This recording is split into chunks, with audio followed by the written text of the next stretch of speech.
Nuevamente bienvenidos a este tour virtual. En esta tercera etapa nos acompañan desde Argentina. Zuli Pérez, nuestra vicepresidente de Gobierno, Políticas y Voluntariado, nos va a contar qué va a suceder el día de hoy. Buenas noches a todos, agradecemos su participación en la charla de hoy, así como su participación durante la semana en el tour virtual que venimos desarrollando por Sudamérica. Hoy nos acompaña el capítulo de Argentina y su presidente, Adriana Seville, que además es presidente de la Comisión Coordinadora del PMI de Argentina, miembro de todos los capítulos de Argentina y voluntaria en varios de ellos, ingeniera electrónica, PMP, Scrum Master certificada, PMO y certificada en SDI, herramientas de habilidades blandas, docente de la universidad y directora de diplomado de proyectos en la Universidad Tecnológica de Argentina. Los dejo con Adriana Seville, quien realizará la presentación del capítulo de Argentina. Bueno, qué lindo, llegó el día. En Argentina tenemos 3 capítulos. Un capítulo Buenos Aires, que es del cual yo soy la presidenta electa, voy a ser presidenta efectiva durante el 2021. Este año el presidente es Guillermo Ibáñez. Y bueno, esta es era la avenida 9 de Julio cuando nos movíamos, cuando estábamos en libertad, ¿no? Ahora es increíble verla vacía, también bonita. Bien, entonces en Buenos Aires tenemos este capítulo, esta es una vista del Puerto Madero también, de la ciudad de Buenos Aires, pero el capítulo de Buenos Aires además tiene branches. Un branch está en la ciudad de Rosario, Argentina, donde está nuestro monumento a la bandera. También tenemos otro branch en la ciudad de La Plata, que es donde residen las autoridades del gobierno de la provincia de Buenos Aires. Es una ciudad muy bonita, muy grande, muy bien diseñada. Y también, aunque parezca mentira, el capítulo Buenos Aires tiene un branch en la Patagonia. Es un tanto ridículo, pero nos van quedando branches en distintos lugares, comunidades regionales en distintos lugares, porque el capítulo Buenos Aires es el capítulo más antiguo de la República Argentina. Tenemos, creo que este año cumple 24 años. Entonces, bueno, antes teníamos todo el territorio nacional, y luego apareció, bueno, también tenemos, perdón, otra comunidad regional en la zona del Delta, que se llama Comunidad Delta del río Paraná. Después surgió hace 10 años el capítulo Nuevo Cuyo. El capítulo Nuevo Cuyo tiene 3 branches. Un branch es Mendoza, estas fotos son de la provincia de Mendoza. Otro branch en la provincia de La Rioja. Fíjense que también viene en la cordillera. Otro branch en San Juan, en la provincia de San Juan, y otro branch en San Luis. San Luis es cordillera, pero bueno, tiene montañas súper interesantes, un paisaje muy bonito. Y el tercer capítulo de Argentina es el capítulo de Córdoba, que es un capítulo que tiene solamente un año, es un capítulo muy, muy joven, pero ya a pesar de que tiene un solo año de vida, Córdoba tiene sierras, ya no está en la cordillera, pero sí tiene sierras, también paisajes muy bonitos. Tiene un solo año de vida, pero tiene una comunidad regional en la provincia de Tucumán. La provincia de Tucumán, esta foto que estoy mostrando, es la casa histórica donde se declaró la independencia. Yo escucho mucho ruido, no sé si ustedes me están escuchando. Por favor, cierra el micrófono. Bueno, y esta es la casa histórica donde se declaró la independencia, y ahora tenemos una comunidad regional. El capítulo Córdoba tiene una comunidad regional ahí muy pujante, con gente muy joven, muy innovadora. Así que bueno, estos son nuestros 3 capítulos. El capítulo de Buenos Aires tiene una cantidad de miembros oscilantes, es un oscilatorio armónico, diría yo, y siempre vamos oscilando entre 400 y tantos, 500 y tantos, pero no logramos ganar más miembros. Tenemos más de 500 profesionales certificados. De todas las certificaciones, el 94% son PMP, perdón, y tenemos un 70% de retención, lo cual habla de una retención interesante. Después el capítulo Nuevo Cuyo tiene 90 miembros, más de 43 certificados, el 83% de ellos son PMPs también. Fíjense que en nuestro país los PMPs son mayoría, con un 80% de retención, que son cifras muy altas, y Córdoba, como es tan nuevo, bueno, un solo año tuvo que retener, este es el primer año que retiene, y tiene 111 miembros, más de 145 profesionales certificados, fíjense qué interesante, y tiene un 55% de retención, con lo cual, como verán, en la República Argentina la certificación PMP es la que va a la cabeza de todas las certificaciones que brinda el PMI. Bueno, voy a presentar a nuestro orador, Ezequiel Cajan. Ezequiel es un líder de nuestro capítulo, es un voluntario activo, hace muchos años que acompaña el capítulo. Ezequiel es ingeniero industrial de la Universidad de Buenos Aires y está especializado en dirección de proyectos en la Universidad Tecnológica Nacional, es magíster en psicología cognitiva de la Facultad de Psicología también de la Universidad de Buenos Aires, y candidato doctoral por la Universidad de Castilla-La Mancha, que esperamos que pronto ya concluyas, éxitos en eso, Ezequiel. Las certificaciones, bueno, tiene muchas, también es PMP, también está certificado como profesional en agilidad de PMI, Scrum, LES, Large Scale Scrum Practitioner, y Management 3.0 de Practitioner Alliance, es coach organizacional y tiene muchos años de experiencia, más de 20, en la entrega de proyectos y servicios en el área de IT, y también es docente y es expositor internacional en temáticas de agilidad, innovación, dirección de proyectos y mejora organizacional. De hecho, Ezequiel lidera una de las comunidades de interés de nuestro capítulo. En nuestro capítulo tenemos muchas comunidades de interés, una de ellas es la de agilidad precisamente, y Ezequiel es uno de los líderes. La charla de hoy aporta PDUs a la parte de la cara del triángulo del talento, que es la parte de estrategia. El tema de la charla de Ezequiel es desplegando el valor estratégico de la innovación a través de acciones concretas dentro de los proyectos. Así que bueno, Ezequiel, te paso la palabra. Antes de pasártela, quiero contarles que pronto vamos a tener alguna suerte de alianza con el capítulo de Bogotá, y a través de él van a poder acceder también a todas los servicios que brindamos a nuestros miembros.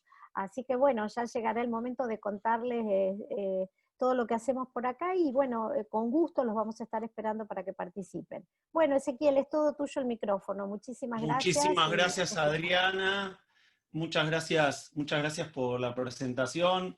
Gracias también por este resumen y permitir que el resto de la comunidad pueda conocer un poco lo que estamos haciendo en la Argentina. Como todos los voluntarios, con mucho cariño, con mucho esfuerzo, con vocación, así que bueno, muchas gracias. Y también gracias a todos ustedes por participar, a Colombia por haber organizado este evento. La verdad, muy contento y, bueno, sorprendido por la cantidad de asistentes, sorprendido también de la pluralidad y la cantidad de países que están representados. La verdad que estaba viendo en el chat y hay muy buena representación de prácticamente toda Latinoamérica, incluso vi que hay gente en Estados Unidos, así que buenísimo, es todo el continente americano hermanado. Espero que la presentación y lo que vemos esté a la altura de lo que ustedes esperan. El título, como vieron, es largo. Ahora que lo escuchaba de nuevo dije, deberíamos haberlo hecho mucho más sintético, pero realmente lo que voy a tratar de hacer en esta charla es de estar entrando en estos dos temas, en innovación desde una mirada estratégica, pero fundamentalmente desde cómo la ponemos en práctica en acciones concretas en los proyectos en el día a día. A veces a la palabra innovación tiene este olorcito a humo. Muchas veces cuando uno habla de innovación, otra vez vamos a hablar de innovación, parece como algo muy alejado, si bien es algo terriblemente estratégico, importante, y les diría, y eso fue parte un poco de lo que veníamos debatiendo antes de comenzar la charla, hoy por hoy más que nunca, ¿no? Estamos frente a un escenario de enorme incertidumbre. Todos sabemos de que las cosas van a cambiar de una manera u otra, están cambiando, y la disciplina de la dirección de proyectos y las iniciativas, bueno, hay un mundo de cosas por hacer. De hecho, mucho de lo que me pasa hoy por hoy con las organizaciones es que ya estamos empezando a charlar de el propósito que como organización teníamos, nuestra cartera de iniciativas estratégicas sigue teniendo validez o hay que empezar a adaptarla, y el consenso cada vez más es, bueno, parte de tomar esta situación de pandemia con positividades, empezar a tomarlo como una instancia para repensar muchos de los pilares que hay detrás de las compañías y de conceptos, de nuevo, tan valiosos como hay detrás de la innovación. Voy a compartir pantalla y comenzamos. Bueno, Adriana me presentó rápidamente y LinkedIn está a disposición de ustedes. El tema de la innovación es algo que me resulta sumamente atractivo, y en el día a día trabajo implementándolo, de nuevo, con muchas herramientas y con muchas cosas concretas. Ahora, la base estratégica, que es lo que vamos a hablar al principio, me parece fundamental, el mindset y las cuestiones culturales que hay detrás de tener una organización que piense diferente. Y lo primero que quiero plantear entonces es, como punto de partida, preguntarnos un poco por qué la innovación es importante, ¿no? En general en las organizaciones y en particular en los proyectos. Creo que prácticamente todos los que están hoy participando acá han estado en cuarentena o saben que el mundo está en cuarentena, han visto como los forecasts, los procesos de planificación tradicionales que hemos atravesado, bueno, esta cultura de la experimentación, todos la tenemos súper patente porque todos nos hemos equivocado. Todas nuestras proyecciones para este año, les quiero decir que están equivocadas, y tenemos que hacer algo con eso. La innovación tiene que ver de nuevo entonces con empezar a repensar lo que queda hacia adelante y cómo empezar a canalizarlo en acciones concretas. Un par de puntos importantes entonces y que quiero marcar, un poco como pregunta abierta. Voy a estar chusmeando el chat un poco a ver qué ponen, pero ¿qué ven en común de estas industrias que estoy poniendo en esta imagen? ¿Qué ven en común? Esa es la primera pregunta que les quiero hacer. Ahí vemos varias industrias que están representadas. No es la industria de los juguetes, la del autito, es la industria de los seguros. Vemos la industria bancaria, financiera, vemos el rubro viajes, vemos la medicina. Ahí nos aporta Holman personas, nos pone Angie servicios, todas tienen personas, todos tienen servicios. Muy Miguel bien. dice Hay todos.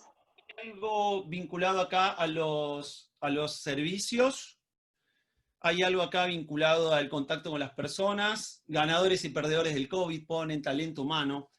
Bueno, yo creo que lo que pone en evidencia muchas de estas industrias es que durante mucho tiempo fueron pensadas desde la lógica del servicio, pero con un acento muy fuerte en mirarse a ellas mismas como el centro, ¿no?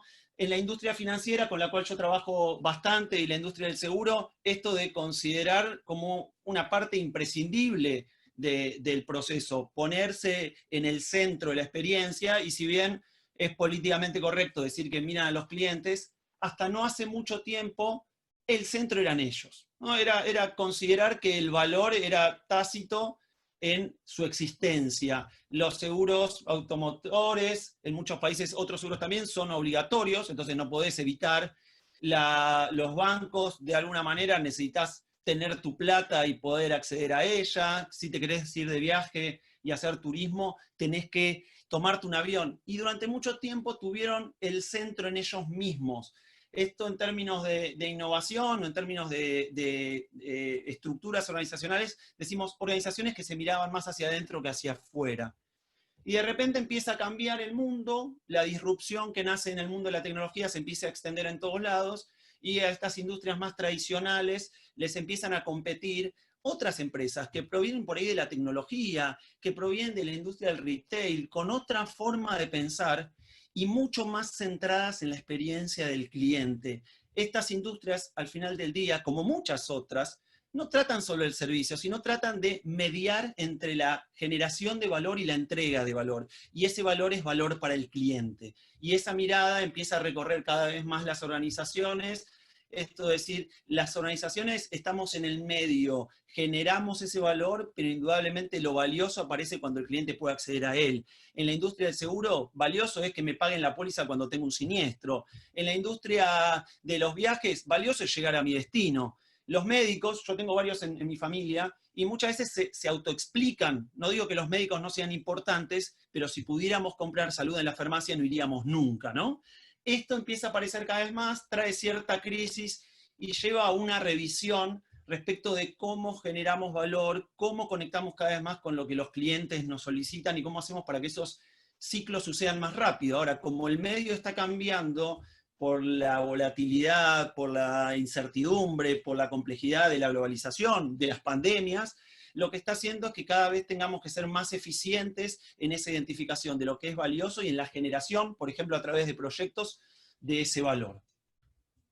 Otro de los puntos que quiero destacar, y bueno, y acá un buen ejemplo de eso, que muchos lo deben conocer, lo voy a pasar rápido, pero es el caso de Kodak, una empresa que en su momento estuvo muy arriba, ¿no? Era el número uno en términos de generación de rollos para fotografía, y de alguna forma queda fuera del negocio por la disrupción. La disrupción viene en forma de, bueno, la aparición de la cámara digital. Hoy por hoy ni siquiera cámaras digitales, hoy por hoy es el teléfono. Ahora, lo interesante, y por lo cual es más reconocido Kodak como un ejemplo clásico académico, es porque la primer patente de cámara digital fue de Kodak. Con lo cual, la innovación, como vemos, no es simplemente tener la idea, tiene que ver también con la implementación, con la extensión.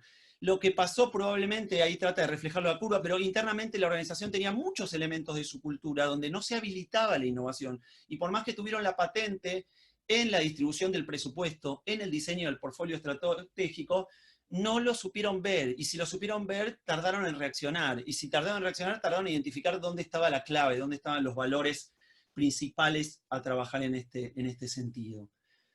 La pregunta que nuevamente me planteo entonces es cómo repensamos la estrategia organizacional para poder responder a las necesidades de nuestros clientes, a los usuarios, a los colaboradores, ¿no? El talento que forma parte de mi organización, generándole el mayor valor posible. Y la innovación es una de las respuestas que primero viene a la cabeza en términos de repensar la estrategia. Lo que vamos a hacer ahora es un recorrido cortito de lo que es tener una cultura de innovación estratégica, para después sí meternos de lleno a cómo aplicar herramientas concretas en los proyectos. Cuando hablamos de la importancia de la innovación, a mí me encanta esta frase de Kiyosaki, donde dice, la innovación hoy por hoy en muchos casos marca la diferencia entre sobrevivir o no. Y nuevamente lo vivimos esto a diario en la situación de pandemia, como el que tenía una empresa textil cambió de empezar a hacer ropa para la próxima temporada a hacer barbijos. Ahora, no va a haber necesidad, no va a haber demanda de barbijos sostenida para todos los que antes fabricaban ropa.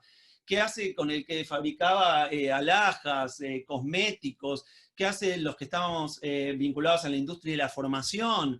¿Qué hacen los que están en la industria de los congresos, el turismo? Bueno, claramente por hoy, innovar, generar nuevas ideas y tener la capacidad de implementarlas es clave para la supervivencia del negocio. Acá les quiero compartir también, cuando hablamos de innovación, algunos de los elementos que para mí forman parte de la cultura de innovación es empezar a separar las cosas. La innovación no es toda igual, hay diferentes formas de organizar la innovación, y acá lo que les pongo un ejemplo es cómo organizamos un portfolio de iniciativas estratégicas haciendo foco en diferentes innovaciones. Dependiendo del tipo de industria, dependiendo del ADN de nuestra organización, esta composición, esta distribución de iniciativas estratégicas se distribuye diferente. Muchas, por supuesto, que todavía tienen mucha innovación en lo que es el núcleo de su entrega actual, de sus productos, de su mercado actual. Mucho es visualización de escenarios adyacentes, esa zona que es el futuro cercano, es esa zona de adyacencia donde encuentro que mi oferta es similar o que el mercado tiene algo en común, y sobre todo, para mí empieza a aparecer la necesidad de hablar de innovación transformacional. ¿Por qué? Porque esa es la innovación por donde viene la disrupción. Acá un ejemplo que tengo en Argentina, debe haber empresas similares en el resto de Latinoamérica. Mercado Libre, con su solución para pagos Mercado Pago, hoy por hoy está capturando cada vez más de un sector que tradicionalmente era el financiero, y es una empresa que nació como un marketplace de compra y venta de artículos, y hoy por hoy es uno de los mecanismos de intercambio de dinero con muchos menos requerimientos y con mucha más velocidad. Yo ponía el otro día una queja en Twitter, si les gusta este tipo de temáticas, me pueden seguir en Twitter, soy Ezequiel, es mi usuario, y lo que compartí era que se me rompió el cargador de mi notebook, entré a esta página y encargué un cargador a las 9 de la mañana, a las 2 de la tarde lo tenía en mi casa. Eso representa una cadena de valor que atraviesa por lo menos a 4 compañías, ¿no? El que está publicitando, el proveedor, el poder tener el stock, la persona que me lo transporta. 5 horas. Del otro lado, 2 meses para hacer una operación de comercio exterior, para pagar un curso que tomé en el exterior. Claramente no vuelvo a tomar cursos en el exterior. 2 meses para hacer una transferencia que es simplemente una operación de números. Ni siquiera es un movimiento de algo físico, como es una fuente para una computadora. Mover esos números tardó 2 meses, y para que se sientan conmovidos por mi historia, además perdí totalmente la operación porque en algún punto el código de IBAN no era correcto, así que perdimos la operación. Finalmente tuve que encontrar otro mecanismo. Eso para mí tiene que ver con innovación, eso tiene que ver con esto de transformacional, con entregarle valor a nuestros clientes y empezar a extender estas soluciones y hacer que los procesos para desplegar valor a nuestros clientes sean lo menos friccionados posible. Otro punto que quiero compartir es que las organizaciones tienen que tener un poco esta doble mirada. ¿Alguien reconoce a este dios griego? ¿Saben cómo se llama? A ver, la trivia. El que lo adivina obtiene un PDU adicional. A ver. No, mentira, no les puedo dar PDU, pero hubiera sido lindo. Muy bien, es Janus, el dios que representaba el mes enero. Enero es el mes de corte entre la mirada del mes anterior y la planificación de este año. Cada vez más las organizaciones empiezan a tener que desarrollar esta doble mirada. Algunos hablan de organizaciones ambidiestras. Creo que los que lo empezaron a mencionar fue McKinsey, si mal no me equivoco.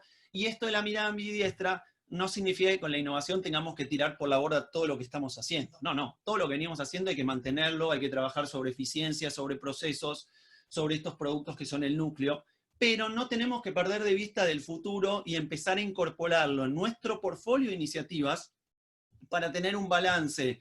Como alguien está escribiendo ahí muy bien, este concepto de océanos azules, que es el área explotada, que es el mercado saturado, que es la globalización, y ese es el océano rojo, y empezar a buscar nuevos espacios, ¿no? Crecer, desarrollar nuevas ideas. Que para eso lo que requiero es estar capturando permanentemente la necesidad de mis clientes, explorar nuevas tendencias, ver los nuevos hábitos que aparecen, en fin. Una cultura de innovación no es tiremos por la borda todo lo que venimos haciendo. Por supuesto que en algunas industrias, además, por el tipo de productos que generan o de servicios, es mucho más dificultoso cambiar radicalmente lo que hacen. Sin embargo, un ejemplo que leí el otro día es cómo se generó una sinergia acá en la Argentina, entre una empresa del rubro alimentos y una automotriz, donde parte de los operarios de la industria automotriz, que está totalmente parada, fueron dados a préstamo. Fíjense qué interesante, porque en vez de tener que aplicar despidos y reducción de planta, hicieron un acuerdo entre empresas que no compiten para poder mantener la nómina y al mismo tiempo que los empleados estén aportando valor a otra compañía que en este momento obviamente el rubro alimentación y salud están creciendo. Ese me parece que es un buen ejemplo de tener una doble mirada y cómo uno puede aplicar innovación en momentos de crisis. Otro de los puntos, bueno, este está archiconocido, ahí tienen algunas frases de los popes, es tener una genuina mirada en el cliente. Genuina mirada del cliente significa tratar al cliente como si fuera una persona, que en el fondo lo es, conectarme realmente con los problemas, y empezar a orientar los procesos internos de la compañía, mi estrategia en función de su necesidad. Y esto no porque sea una frase que esté de moda, sino porque genuinamente la buena innovación aparece detrás de una necesidad genuina del cliente. Como antes contaba Adriana, mi background es en psicología cognitiva. Los seres humanos estamos llenos de sesgos, de limitaciones, y en parte, dentro de las organizaciones, nos compramos de que somos muy buenos interpretando a los clientes. Bueno, la realidad es que la mejor forma es estando cerca del cliente, no imaginando cosas en salas de reuniones, no armando comités de innovación alejados del día a día de lo que sucede. Mirar al cliente también es una forma de desarrollar cultura de innovación y es parte de este tipo de iniciativas estratégicas que les estoy compartiendo. Innovación abierta y ecosistema de innovación es otro de los elementos de la cultura. El concepto de innovación abierta ya está cumpliendo unos 10 años. Chesbrook fue uno de los primeros en hablar de esto y de hecho tiene un libro sobre el tema. Innovación abierta y ecosistemas significa empezar a generar estas sinergias dentro no solo dentro de la organización, sino hacia afuera también, conectar las organizaciones con el mundo académico, con las cámaras, con el gobierno, y por qué no, con los clientes y con los competidores. Incorporar a todas esas personas es una forma de tener mucha más cercanía respecto de lo que se necesita, y también muchas veces habilita un camino a la innovación que es mucho más rápido y mucho más sencillo de implementar que toda la lógica organizacional. Seguramente habrán escuchado ustedes cada vez más de los hackathons o de diferentes instancias donde convocamos a personas externas a la organización a resolver problemas internos. Eso es parte de esta lógica y también es una forma de incorporar la innovación estratégica en el día a día de las organizaciones. Acá lo que intenté representar en este diagrama es también la idea de que la innovación tiene que suceder en todos lados, transversalidad. Innovación a todo nivel es involucrar a todas las personas. Me parece interesante en las organizaciones cuando hay un Chief Innovation Officer, pero así como la calidad no depende del gerente de calidad, la innovación no depende del gerente o del director de innovación. La innovación depende de toda la compañía. Por eso es importante bajar las barreras de participación en lo estratégico y habilitar diferentes experimentos e iniciativas para que los colaboradores puedan empezar a aplicar estas innovaciones. Y la transversalidad en términos de encontrar iniciativas donde haya patrocinadores en múltiples áreas de la organización, en múltiples unidades de negocio, para que la innovación no esté compitiendo, que es un poco lo que le pasó a Kodak.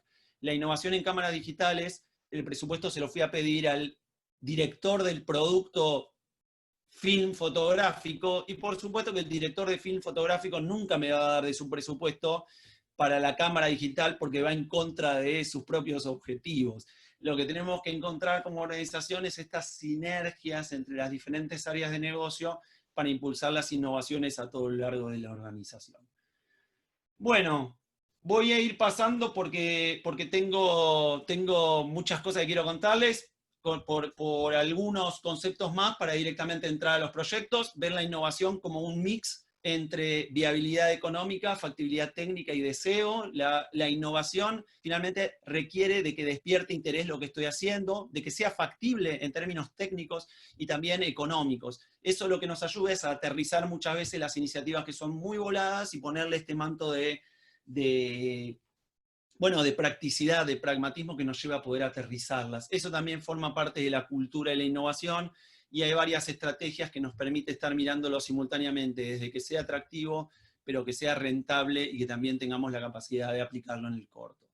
Y por último, la cultura de innovación en la mayoría de las organizaciones, sobre todo esto apareció en las organizaciones más centradas en producto digital, es la alternancia entre ciclos de descubrimiento, de discoveries, donde continuamente estoy explorando, con ciclos de ejecución, de development, ¿no? Y poder mantener una buena lógica y ser bueno en estar permanentemente explorando nuevas cosas y también siendo bueno permanentemente ejecutándolas.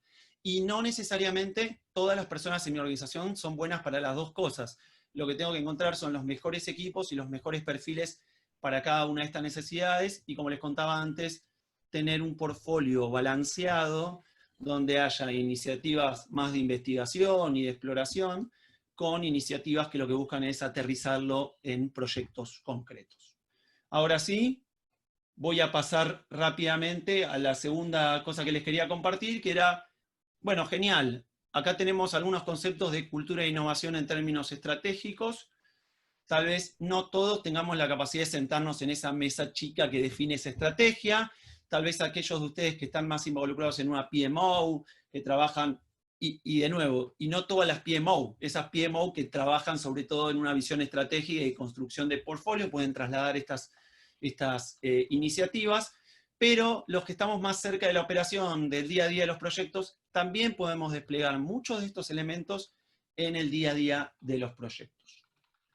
¿Cómo? Bueno, antes de entrar en el cómo, remarcar por qué es importante incorporar innovación en los proyectos. Y se me ocurren un montón de motivos y podríamos generar un debate o la próxima hacemos una dinámica en formato Open Space. Este sábado vamos a hacer un Open Space con la comunidad de Buenos Aires. Seguramente van a aparecer un montón más de factores. Yo resalté 3.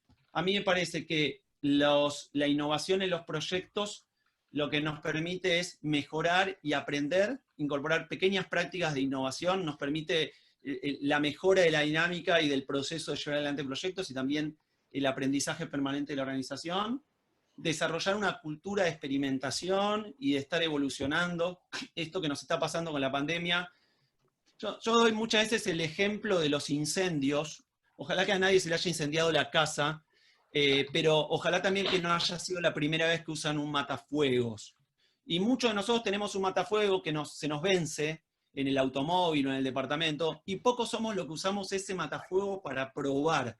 Experimentar, ensayar nos permite muchas veces responder mejor en el momento que más lo necesitamos. Cuando digo cultura de experimentación en los proyectos es permitirnos hacer experimentos. Por ejemplo, las organizaciones que ya estaban trabajando un día por semana remotos, o los proyectos que ya tenían un plan de contingencia para el trabajo remoto, les aseguro que la llevaron mucho mejor que los que tuvieron que salir corriendo a armarlo. Esa capacidad de ser adaptativo responde al hecho de hacer experimentos. Y un elemento que para mí es fundamental, la innovación genera motivación, genera retención de las personas, genera compromiso y mejora el clima. A las personas, no solamente a los centennials ni a los millennials, a todo el mundo le gusta sentir que hace cosas que contribuyen, que enriquecen, todos nos gusta descubrir, todos nos gusta experimentar cosas nuevas. Por eso ya las nuevas tecnologías no vienen con manual, porque al ser humano, eso ya está demostrado, le gusta mucho más explorar y descubrir y sentir que aprendió a usar el teléfono solo o que le descubrió funcionalidades.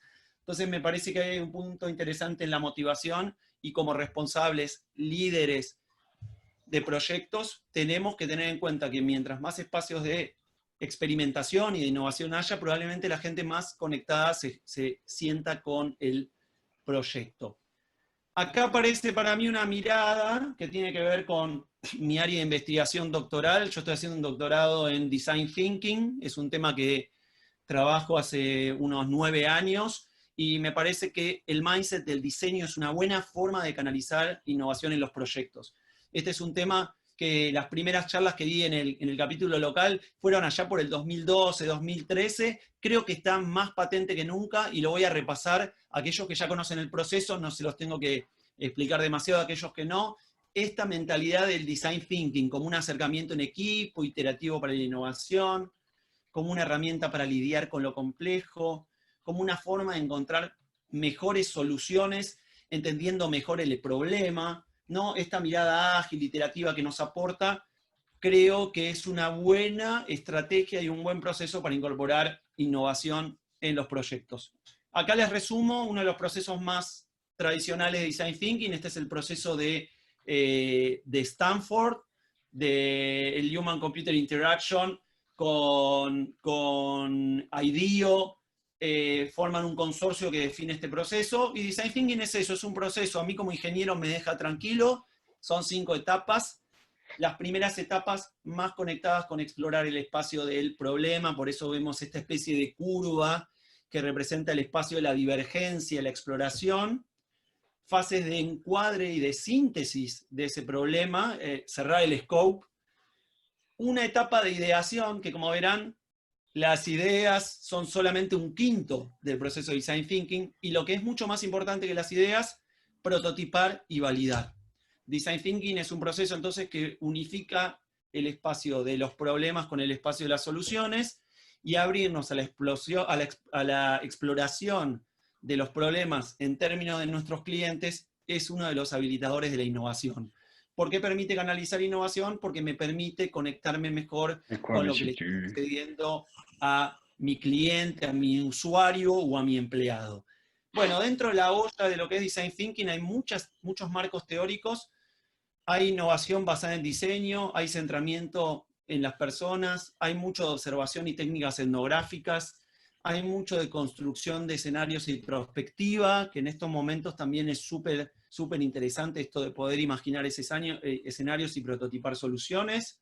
Y yo creo que el aporte que tiene la innovación tiene que ver con la diversidad de la mirada del trabajo en equipo, con esto de mirar al cliente, con esto de dedicarle tiempo a entender el problema, no salir corriendo a implementar soluciones, pasar por una fase de planificación, que en realidad es análisis, es conexión, es empatía, es ir encontrando ajustes a ese alcance para poderlo capitalizar, y es este tipo de enfoques que lo que buscan es, bueno, ideo, exploro, prototipo y voy validando. Por eso me parece que puede ser un aporte.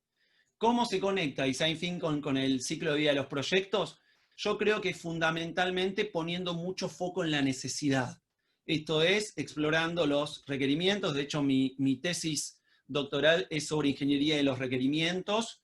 Ahí están haciendo preguntas súper interesantes que ahora en un ratito las voy a ir respondiendo. Design Thinking conecta con Lean Startup, conecta con Agile, pero también conecta con los proyectos tradicionales. ¿Cómo? Conectando en estos espacios de empatía, de observación, de entrevistar, de estar cerca del cliente, para entender un poco más cuáles son los desafíos. Y se puede aplicar en cosas muy chiquititas. Cuando digo muy chiquititas es, por ejemplo, ¿cómo mejoramos la experiencia de sincronizarnos en medio de la pandemia si estamos en un proyecto? Esa podría ser una pregunta para explorar con Design Thinking. Y podríamos dedicar un par de sesiones como el equipo para explorar la realidad de cada uno, que los horarios ahora se nos han cambiado, que muchos tenemos a los hijos en casa, que tenemos problemas de internet, que no hay suficientes computadoras. Explorar todo esto antes de salir corriendo a decir, hagamos una reunión diaria por Zoom. La mirada entonces de Design Thinking y la innovación pasa por entender el problema y a partir de ahí sí dedicarnos un tiempo a explorar posibles soluciones y a implementarlas. Algunos equipos están descubriendo que reunión todo el tiempo por Zoom no es efectiva.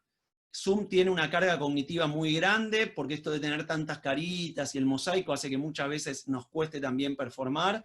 Bueno, animarnos a hacer pequeños prototipos de reuniones alternativas para empezar a innovar y mejorar los procesos habituales que hay en los proyectos.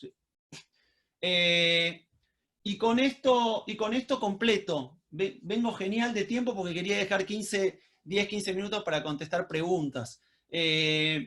Lo que entonces traté de hacer de una manera muy breve es contar un pantallazo de lo clave, de lo importante que creo que es en estos momentos la innovación estratégica, y un proceso como puede ser Design Thinking para conectarlo a la exploración de las necesidades que hay en nuestros proyectos, sobre todo las necesidades en términos de humanos, ¿no? O sea, necesidad de mi cliente, de los stakeholders, de los colaboradores, y empezar a animarnos a través de ese sondeo, prototipar, proponer soluciones que podamos empezar a aplicarlas en forma iterativa en el día a día de nuestros proyectos. Muy bien. Ahora, si les parece, abrimos un espacio para preguntas en el chat. Yo vi algunas preguntas que voy a empezar a contestar. ¿Cómo se complementa Design Thinking con Lean Startup? Bueno, hay algunos que dicen que Design Thinking es sobre todo en el espacio de exploración de los problemas, y Lean Startup tiene que ver con empezar a aprender sobre posibles soluciones. Lean Startup es un buen acercamiento para construir, medir aquello que construí y empezar a hacer ajustes en función de la evolución que tengo. Lo interesante es que con Design Thinking primero exploramos el problema, la necesidad, y cuando vamos a Lean Startup estamos seguros de que ese problema que queremos resolver desde la perspectiva de los clientes usuarios está bien enunciado. Cuando tengo bien enunciado y definidos algunos prototipos, lo puedo tomar, por ejemplo, con Lean Startup, y eventualmente, cuando ya paso un ciclo más de exploitation, se dice en inglés, que significa empezar a concretar y sacarle todo jugo a la iniciativa, probablemente pueda usar otros acercamientos o frameworks. Podrán ser ágiles o podrán ser tradicionales. Una vez que tengo esos requerimientos más claros, podría entrar en un ciclo más tradicional de gestión de proyectos. Libros para recomendar en Design Thinking hay muchos. Uno de los clásicos se llama Lead by Design de Tim Brown, de IDEO. Después se los escribo en el chat. Hay otro que se llama Design for Growth, o sea, diseñar para crecer, de Liedka, donde habla mucho más de la aplicación de Design Thinking como un mindset para aplicación en entornos de negocio y para el diseño de estrategias. Esto de poder conectar con el espacio de los problemas para luego pasar por fases más de exploración de soluciones mediante prototipos y validaciones, también aplica a estrategia de negocio. Karina me hace una pregunta muy, muy difícil. ¿Cómo iniciar Design Thinking en empresas con cultura muy operativa y poco estratégica? Yo creo que tratando de encontrar un espacio pequeño, con cierto nivel de autonomía para hacer un experimento, me parece que es mucho más difícil convencer mediante lo argumentativo. Los adultos no compramos ideas así nomás, sobre todo si estamos en un directorio o somos gerentes. Mucho mejor tratar de desplegar alguna iniciativa dentro de mi espacio de autonomía, como puede ser en el proyecto que tengo delante, y sí ser bueno vendiendo, en el buen sentido, los resultados positivos de esas iniciativas al resto de la organización. Si uno está en una posición de toma de decisiones, es mucho más fácil, por así decir, peleo por un presupuesto, por un budget que me permita, dentro del portfolio de iniciativas estratégicas, mantener una proporción de presupuesto puesto en esas iniciativas. Y si ese fuera el caso, lo que yo le recomiendo es que abra el juego al resto de la organización para que sean los gerentes o los jefes o los colaboradores los que propongan esos experimentos y esas iniciativas, y ir distribuyendo el presupuesto en función de los resultados. Eso es cultura de resultados, y esa es una cultura de experimentación puesta en movimiento. Distribuir parte del presupuesto, tomar aquellas iniciativas que empiezan a prosperar y reforzar e ir tamizando a medida que esto va evolucionando. Por acá preguntaban, Norman pregunta, ¿qué consideras tú clave para mejorar la capacidad de observación del entorno para facilitar la innovación? Abrazar la mente de aprendiz, que es terriblemente difícil. Formar equipos diversos. La diversidad es súper importante, y cuando digo diversidad digo profesiones, género, hábitos, grupos demográficos. Mientras logren armar equipos más diversos, una perspectiva más amplia van a tener. Y en la observación, lo que digo es, mucho mejor que leer el mail del requerimiento, o leer el business case, o leer el project charter, es ir y ver en el campo lo que está sucediendo. Ahora en pandemia es difícil ir específicamente a los lugares donde suceden las cosas, pero tratar de acercarnos lo más posible es una de las buenas prácticas de observación y de captura de las necesidades. Yo tengo una frase que es: más que escribírmelo, contámelo; más que contámelo, mostrámelo; más que mostrámelo, déjamelo hacer. Y si yo finalmente puedo empezar a hacer lo que hace el otro, si bien no soy el otro por hacerlo, pero estoy mucho más cerca de su experiencia. La pregunta, Ginette, cuando nos quedamos en lo tradicional y con los servicios de siempre, ¿cuál sugieres que debe ser el primer paso para innovar? Hablar con los clientes, escuchar sus dolores, revisar mi experiencia. Que no les pase como el banco que yo contaba, donde muy probablemente cierre mi cuenta, que se peleaban por mail conmigo, cliente en copia, respecto de quién tenía que responderme o no. O sea, yo no tenía mi dinero de vuelta, y bueno, pero eso es un tema de la sucursal. Y de hecho, mi sucursal me dijo: yo no te puedo ayudar, Ezequiel, porque es un tema de comercio exterior. Y le dije: no, es tu obligación, o si querés hablemos con el gerente de la sucursal, o con el gerente de atención al cliente, pero tu obligación como empresa es resolver mi problema. Tu obligación personal podrá ser no darle interés, pero como organización tienen que escucharme. Creo que entonces las organizaciones tradicionales tienen que acercarse. Muchas lo están haciendo, pero a mi juicio lo están haciendo todavía con un mindset muy tradicional. Entonces miden el NPS, no sé si escucharon hablar del Net Promote Score, que es una medición de la experiencia y de la probabilidad que mi cliente me recomiende, pero no escuchan al cliente. Me preguntan cómo fue mi experiencia y solamente les interesa que les diga que fue 9 o 10 porque les pagan el bono. Esa no es una forma de mejorar la experiencia y de innovar, esa es una forma de sostener los modelos actuales. Creo que acercarme al cliente, escucharlo y entenderlo es una de las mejores caminos para entender alguna de las enormes oportunidades.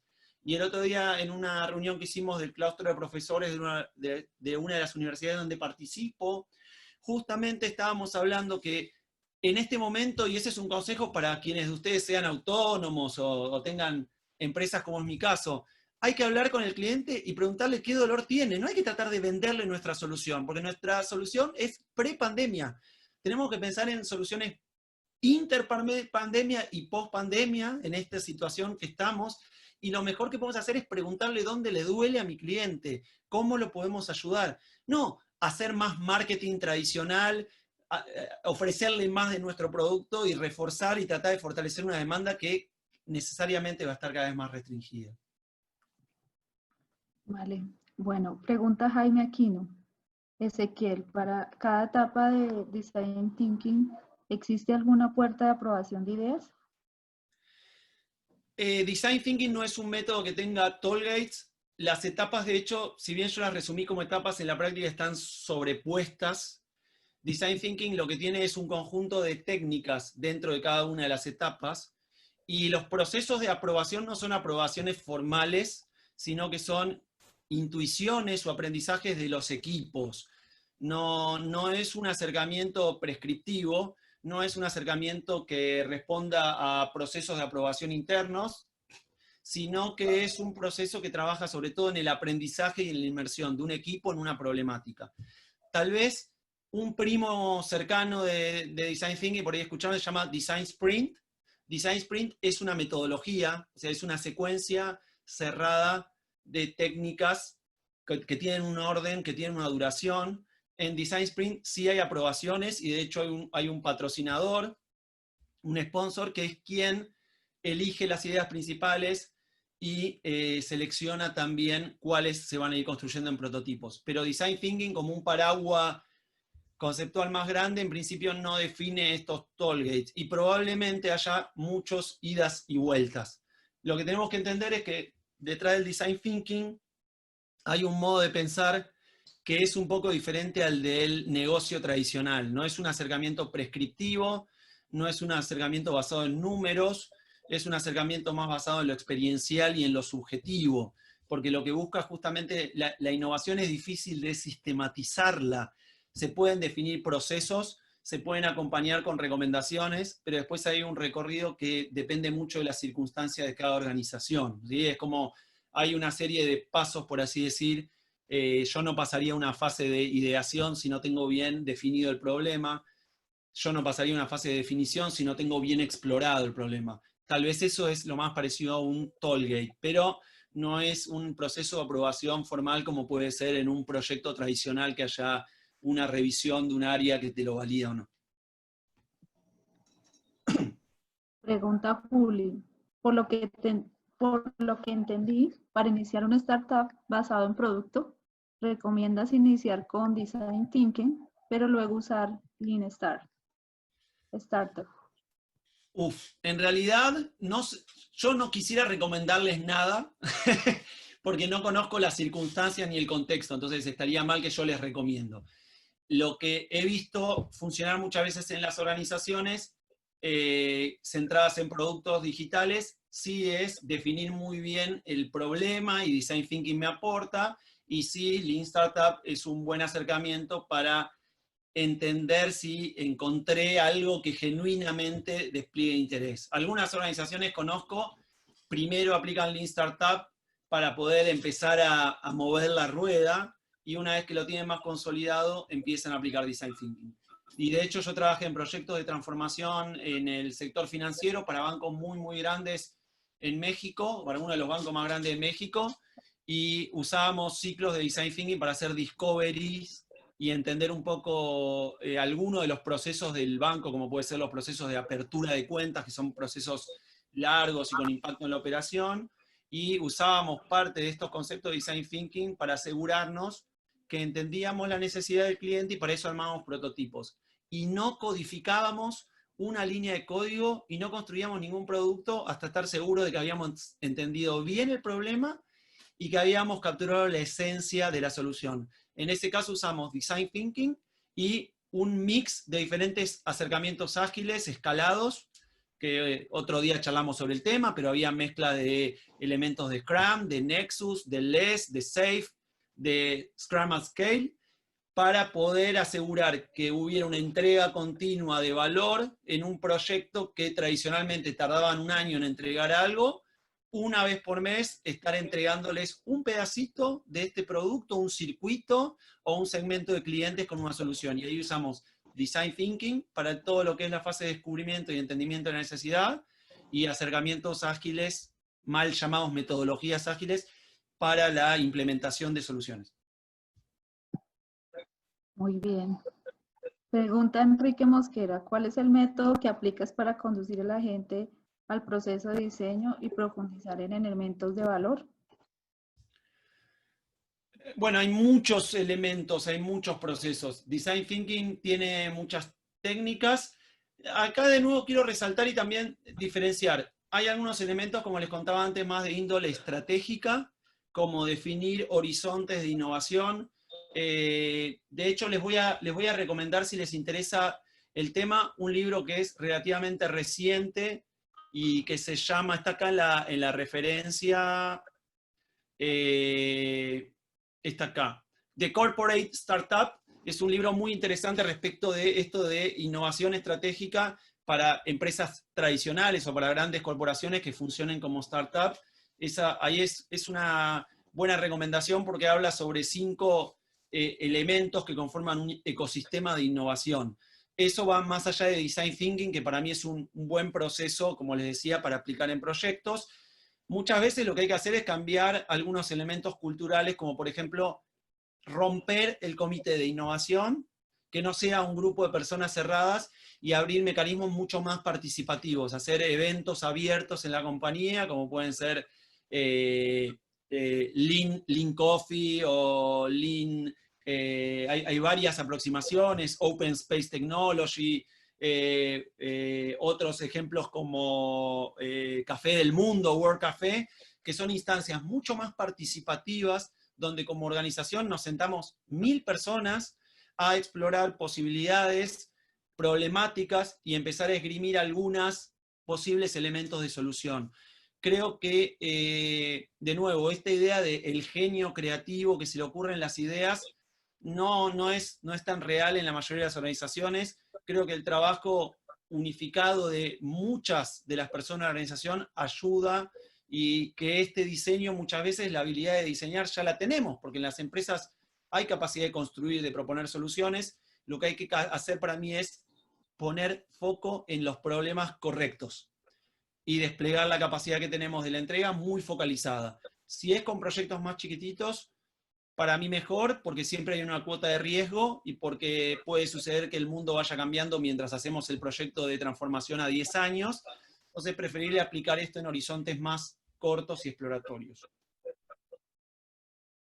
Muy bien. Pregunta Germán David Becerra, perdón. Ezequiel, dices que la innovación genera motivación. ¿Por qué este orden? ¿Por qué primero innovación y luego motivación? No, yo creo que la motivación es fundamental, que como líderes tenemos que construir motivación independientemente que no innovemos. Que creo que tenemos cada vez más escasez de talento, y creo que el talento se ve mucho más conectado con propósitos que sean generativos que de trabajo rutinario. Creo que los líderes, no sé si tenemos que motivar a la gente, fundamentalmente tenemos que evitar desmotivarla, ¿no? Creo que la gente también, hoy por hoy las personas somos capaces de explorar nuestra motivación, pero como líderes tenemos que hacer el puente, y lo que yo vi mucho en mi experiencia es cuando involucro a personas en mi proyecto que no están tan comprometidas porque no se sienten tan conectadas con los proyectos, muchas veces lo que pasa es que no estamos sabiendo ver las oportunidades de innovación que hay. Entonces, más allá de los objetivos específicos del proyecto, incorporamos la posibilidad de usar nuevas herramientas, nuevo conocimiento, asociarnos con otras áreas, que permiten desplegar innovación y que por lo general conectan con las personas. Entonces, creo que la motivación y la innovación no tienen una secuencia, pero por lo general, las personas con las que yo hablo que están volcadas a la innovación están súper conectadas, que no significa que solamente las personas están conectadas y motivadas con motivación, con innovación, ¿no? O sea, una cosa no quita la otra, pero por lo general la existencia de oportunidades para innovar suele generar conexión. Y de nuevo, en las nuevas generaciones esto se nota un montón. Yo hablo hace un par de años me tocó trabajar para una empresa que era un canal de televisión, y el CFO lo que me transmitía era la imposibilidad de retener a algunos de sus más talentosos jóvenes profesionales, y tenía que ver con la poca disponibilidad de la innovación que tenía la organización. Organización tradicional, acá no se cambia nada, no se innova nada. Y estos jóvenes profesionales se le iban, y lo único que él podía hacer era subirles el sueldo, pero se iban por menos plata. Se iban a lugares donde sentían mucha más conexión porque tenían espacio para proponer y hacer cosas. Cuando hablamos de motivación, yo lo veo desde ese lado, ¿sí? Me parece buena la pregunta porque permite hacer la distinción. Pregunta Víctor Cardoso. Si la empresa es muy operativa y está certificada en ISO, ¿también se puede plantar la semilla de ISO 56002 de innovación, de gestión de innovación? No estoy muy familiarizado con la norma ISO para la gestión de la innovación. Me parece que una cosa es la norma ISO y los procesos, y otra cosa es la innovación en el campo. Tal vez lo que yo estoy hablando acá respecto de design thinking aplica más en el plano concreto que en la definición de un proceso. Ahora, lo que sí te puedo hablar es de organizaciones con las que he trabajado, por ejemplo, con acercamientos ágiles, donde trabajamos en la definición de algún enfoque híbrido para incorporar ciertas herramientas adaptativas en proyectos que tenían esa característica, ambigüedad, complejidad, no para proyectos predecibles y lidiando en lo complicado. Y en esos casos, las empresas estaban certificadas en ISO y incorporaban acercamientos livianos en términos de rigor documental muchas veces. Igual en Scrum no significa que no se documenta, eso lo quiero remarcar. Pero aún así, siendo liviano en términos del proceso, pasaban la certificación lo más bien. Yo no creo que debería ser un impedimento la existencia de algún proceso para la innovación, y me dan ganas ahora de investigar un poquitito más de ese proceso ISO que están mencionando, que es específico para la innovación, a ver en qué medida haber reflejado las cosas que yo les estaba contando. Pregunta Winston Castro. ¿Cómo aprovechar el Manager 3.0 para impulsar la innovación? Bueno, Management 3.0 es un tema en sí. Otro día, si quieren, hacemos una charla. Management 3.0 es repensar el liderazgo para una situación de complejidad, para un entorno de alta incertidumbre como vivimos actualmente. Creo que el Management 3.0 lo que busca es el desarrollo de managers, de líderes, de referentes internos que sean mucho más creativos que reactivos. Y cuando digo mucho más creativos que reactivos, es no estar escudado, por así decirlo, en la documentación, en el proceso, sino estar haciéndole frente a las problemáticas que aparecen con una mentalidad de apertura. En vez de jugar un juego de no perder, jugamos un juego de ganar. Y el juego de ganar es cuando viene un problema, no excusas, busco posibilidades de enfrentarlo. Management 3.0 tiene que ver con delegar efectivamente, tiene que ver con motivar, tiene que ver con desarrollar estructuras en la organización, encontrar balance entre horizontalidad y verticalidad, tiene que ver mantener la jerarquía, pero una jerarquía que tenga sentido. Todos esos elementos están en el Management 3.0, y yo creo que la innovación es uno de los elementos claves en la agilidad. Agilidad para mí tiene que ver con capacidad de adaptarnos, y para adaptarte necesariamente tenés que probar cosas nuevas. Probar cosas nuevas es hacer experimentos y aprender. Aprender también es una variable que muchas veces a las organizaciones les cuesta mucho desarrollar. Creo que este nuevo enfoque que aporta el liderazgo 3.0, el liderazgo ágil, tiene que ver con poner al manager en una posición mucho más cercana a su cliente y al equipo que desde la jerarquía, y mucho más conectado con ayudar a la exploración de los problemas y a habilitar al equipo para que pueda conectar con estos problemas y proponer soluciones, que estar trabajando desde la lógica tradicional de distribuir tareas.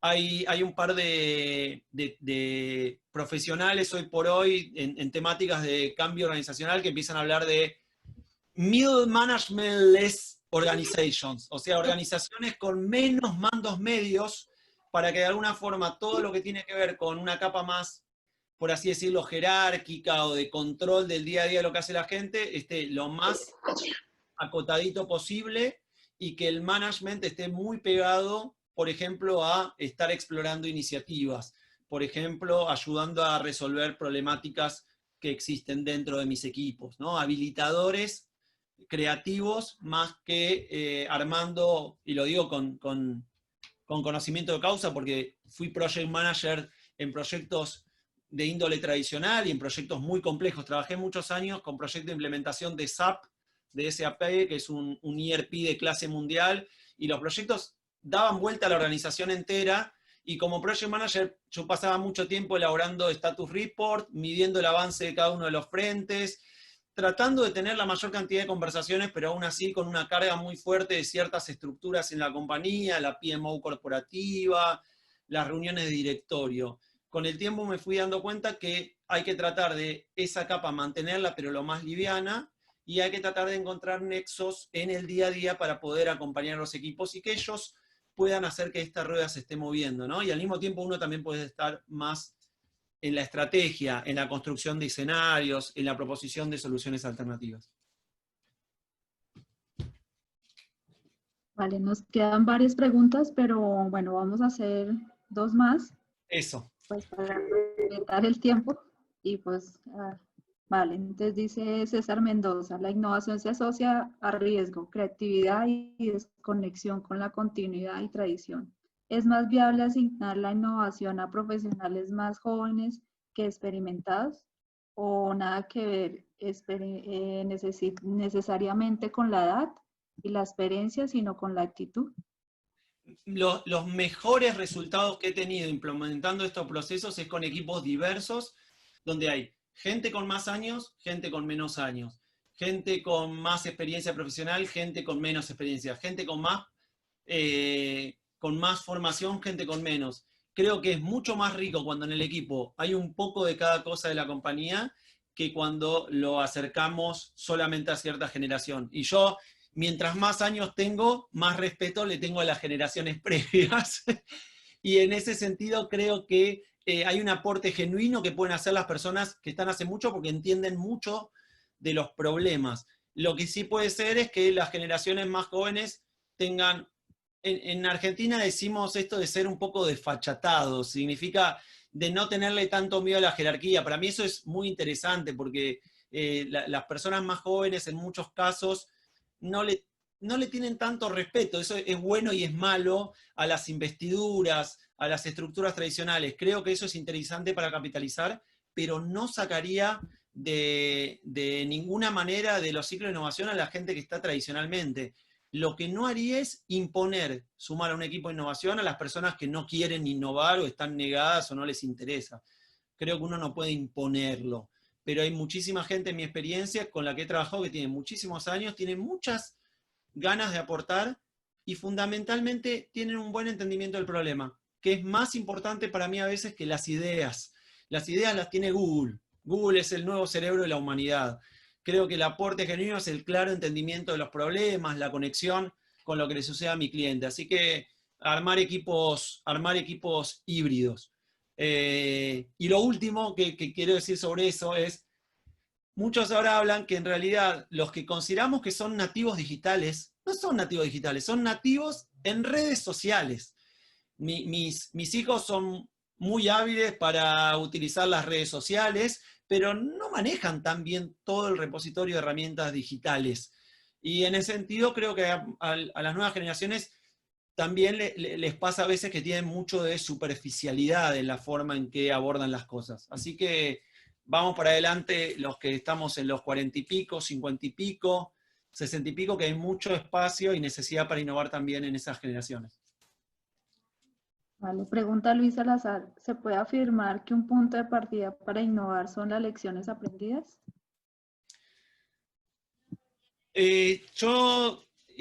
Como es la última pregunta, voy a ser un poco polémico. A mí las lecciones aprendidas en los proyectos de la forma tradicional no me fascinan si suceden solamente al final del proyecto. A mí me gusta mucho más el acercamiento ágil de la retrospectiva o del aprendizaje continuo. Si estamos desplegando permanentemente estos aprendizajes, me parece interesante capitalizarlos. Las lecciones aprendidas como una especie de repositorio de lo que se aprendió en un proyecto a veces no es utilizado, no es visto como algo valioso en la organización. Si encontramos formas de vehiculizarlo para que sea simple de acceder, simple de mantener, simple de actualizar, simple de administrar, o sea, simple, creo que sí es una buena fuente, es una fuente más para la innovación. Pero en vez de leer las lecciones aprendidas, me parece mucho más interesante que los equipos compartan un video de nuestros clientes y usuarios usando nuestro proyecto, un video contando experiencias, o sea, otro tipo de acercamientos más, tal vez más tribales, como pueden ser las historias dentro de la organización. Creo que eso permite identificar mucho más estos aprendizajes para capitalizarlos en posibilidades de mejora. Y no dejaría, por supuesto, de lado estas lecciones como parte de este gran repositorio de puntos de dolor para mejorar, pero también en mi experiencia las lecciones aprendidas muchas veces están mal vistas en las organizaciones, entonces las registramos y las escondemos para que nadie lea que tuvimos problemas y que mantengamos nuestro ego a salvo. Si genuinamente vamos a hacer ese ejercicio de identificar, tratemos de aplicarlo en forma continua. No hace falta que esperemos 3 proyectos después para empezar a aplicar esas mejoras, podemos hacerlas en la siguiente fase, el siguiente mes. Vale, muchas gracias, Ezequiel. Pues hay otras, muchas preguntas todavía, pero bueno, pues respetando el tiempo de todos. De igual manera, muy buena tu presentación, hay muchas también Una sugerencia, disculpa, felicitaciones. y si Señora. si nos puede apoyar respondiendo a las preguntas y luego cuando entreguen las presentaciones, pues si es factible que las compartan, porque pues hemos aprendido de todos y me parece que sería importante tener las respuestas, ¿no? Si se puede, si no, pues no hay problema. Sí, podemos intentar capturar alguna de las preguntas y de mi parte trataré de hacer el mejor esfuerzo para responderlas. No sé si va a ser sencillo el mecanismo para canalizarles las respuestas. Eso se lo dejo más como un desafío para los organizadores. De mi parte, si queda alguna pregunta, no tengo problema, y también los espacios para seguir dialogando están abiertos y con gusto lo podemos hacer. Vale. Muchas gracias. Vamos a intentar canalizarte las preguntas que quedaron pendientes. Te agradecemos mucho por la presentación. Hay muchas frases de agradecimiento. Muy buena presentación. Muchas gracias. Muy interesante por la presentación, dicen varias personas. Bueno, también aquí como propaganda, los invitamos a que nos sigan en nuestras redes de Instagram, Facebook, Twitter. Y bueno, ahora también le damos las gracias a Adriana, que hoy nos acompañó. Y bueno, aquí le cedo la palabra a...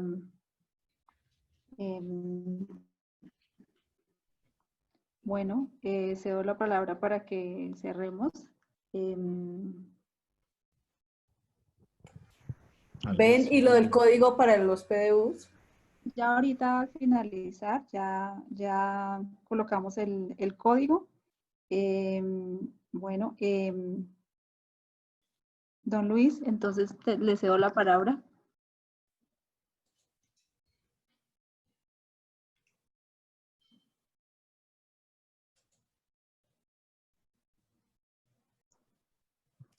Creo que está en silencio, ¿no? Sí, buenas noches. ¿Se está viendo la imagen? Sí. Sí.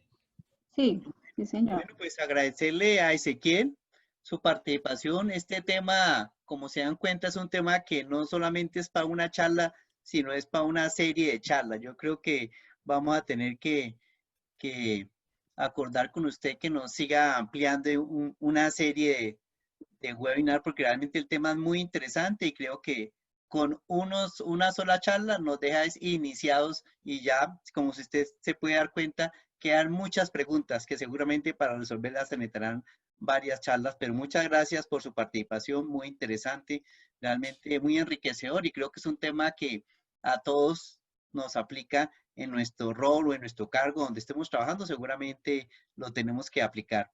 Pues en nombre del capítulo queremos agradecerle su participación, queremos pues compartir este certificado pues precisamente como conferencista en este tour y agradecerle y esperamos que contar con su participación y que este sea un lazo de amistad que creemos con el capítulo Buenos Aires, pues creo que tenemos mucho por compartir ambos capítulos. Muchas gracias.